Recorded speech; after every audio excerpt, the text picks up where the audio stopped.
லஞ்சுக்கு குக்கர் அடுப்பில் வச்சுருக்கேன். 1 டேபிள் ஸ்பூன் எண்ணெய் ஊற்றிருக்கேன். 4 கிராம்பு, 2 ஏலக்காய், கொஞ்சம் பட்டை போட்டு வதக்கிட்டு 3 பெரிய வெங்காயம் கட் பண்ணி சேர்த்துக்கிறேன். இஞ்சி பூண்டு, ஒரு நாட்டு தக்காளி, கொஞ்சமாக புதினாவை அரைச்சி ஃபைன் பேஸ்ட்டாக அரைச்சி இதோட போட்டு நல்லா வதக்கிக்கிறேன். ஏன்னா அப்போ தான் குட்டீஸ் அந்த புதினாலாம் எடுத்து வெளியில் வைக்க மாட்டாங்க, சேர்த்து சாப்பிட்டுடுவாங்க. அதுக்காக அரைச்சி ஆட் பண்ணிவிடுவேன்.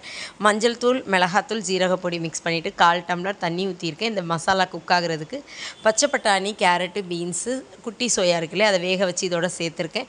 ஸோ அதை நல்லா மிக்ஸ் பண்ணிக்கோங்க. தேவையான அளவு சால்ட்டு சேர்த்துக்கலாம். பாஸ்மதி அரிசி ஒரு 3/4 டம்ளர் வந்து இன்றைக்கி நான் ஊற வச்சுருக்கேன். ஒரு 10 மினிட்ஸ் முன்னாடி ஊற வச்சுருக்கேன். இப்போ அதையும் எடுத்து இதோட சேர்த்துட்டு நல்லா மிக்ஸ் பண்ணிக்கிறோம். இப்போ தயிர் ஒரு 2 டேபிள் ஸ்பூன் இது கூட சேர்த்துக்க போகிறேன்.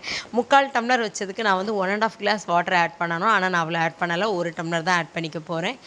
நெக்ஸ்ட் பார்த்திங்கன்னா கொத்தமல்லியை வந்து கட் பண்ணியாச்சு, வாஷ் பண்ணி கட் பண்ணி இதோட சேர்த்து நல்லா 2 மிக்ஸ் பண்ணிவிட்டு அந்த 1 டம்ளர் தண்ணி இதோட சேர்த்துக்க போகிறேன். மிக்ஸி அரைச்சேன் இல்லைங்களா புதினா எல்லாம், அதிலே அந்த 1 டம்ளர் தண்ணியை சேர்த்து இதில் வந்து ஊற்றிக்க போகிறேன். ஊற்றிட்டு மீடியம் ஃப்ளேமில் தான் இருக்குது, 3 விசில் வரைக்கும் வச்சு நம்ம இதை எடுத்துக்க போகிறோம். சூப்பராக நமக்கு அப்போ தான் பிரியாணி வந்து ரெடியாக போகுது.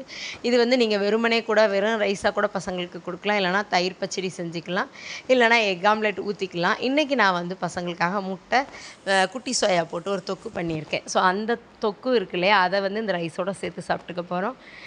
டேஸ்ட்டு சூப்பராக வந்திருக்கு. பிரியாணி செம்மையாக ரெடி ஆகிடுச்சு நமக்கு. இன்றைக்கி நம்ம வீட்டில் லஞ்சில் பார்த்திங்கன்னா இந்த பிரியாணியும் முட்டை சோயா தொக்கும் நீங்களும் ட்ரை பண்ணி பாருங்கள். தேங்க்யூ.